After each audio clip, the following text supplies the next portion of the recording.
Gilles Kepel, bonjour. Vous êtes spécialiste de l'islam et du monde arabe contemporain. J'aimerais avoir votre éclairage sur la crise entre l'Arabie saoudite et l'Iran. Alors, il y a eu 47 exécutions en Arabie saoudite, ce qui est beaucoup.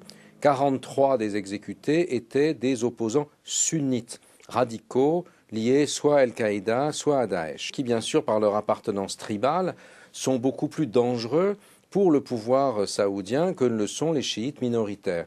Et pour faire passer la pilule de l'exécution de tous ces sunnites radicaux, le gouvernement saoudien a donné en pâture, d'une certaine manière, pour faire bonne mesure, si j'ose dire, le petit nombre de chiites qui avaient été exécutés. On a l'impression que l'Arabie saoudite est un peu prise entre le marteau et l'enclume. Entre le marteau d'une situation intérieure où ils sont obligés de lutter contre l'extrémisme islamiste sunnite, qu'un certain nombre de Saoudiens, d'hommes d'affaires saoudiens ont financé, qui a financé Al-Qaïda, qui a financé Daesh, qui se retournent aujourd'hui contre eux, et en même temps, avec en face d'eux le marteau de l'Iran, qui veut avoir une position hégémonique sur le Golfe. S'ajoute à cela autre chose aussi. Le prix du baril de pétrole est au-dessous de $40. Donc ça pose un très gros problème d'équilibre au budget saoudien. Ça fait monter des revendications, en particulier parmi tous ceux qui ont été écartés de la succession qui vient d'avoir lieu en Arabie saoudite. Mais est-ce que justement ces problèmes liés au pétrole peuvent avoir des conséquences pour le reste du monde, notamment en matière économique? Le problème des Saoudiens, c'est que ce sont eux qui ont déclenché la baisse des prix en augmentant leur production.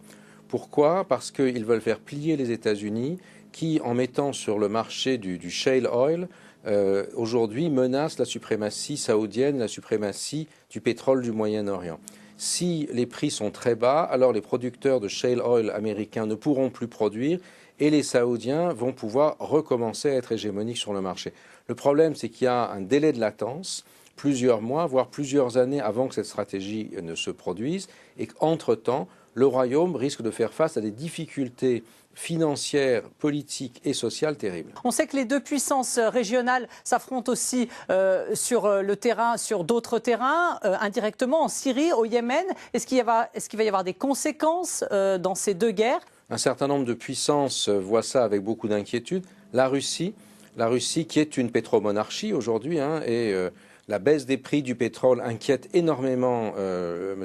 Lavrov. M. Lavrov, ministre russe des Affaires étrangères, s'est proposé de faire la médiation entre l'Iran et l'Arabie saoudite, ce qui est quelque chose d'assez extraordinaire. Ça veut dire que ce ne sont pas les États-Unis qui peuvent le faire. C'est une manière aussi de montrer que les États-Unis du président Obama se sont mis d'une certaine manière hors course dans la région du Moyen-Orient. Donc cela ouvre beaucoup plus les portes à Daesh. La crise diplomatique saoudo-iranienne concerne les deux pays, mais elle concerne aussi la région, puisque s'il y a la crise, avec cette intensité, la coalition contre Daesh ne pourra pas fonctionner.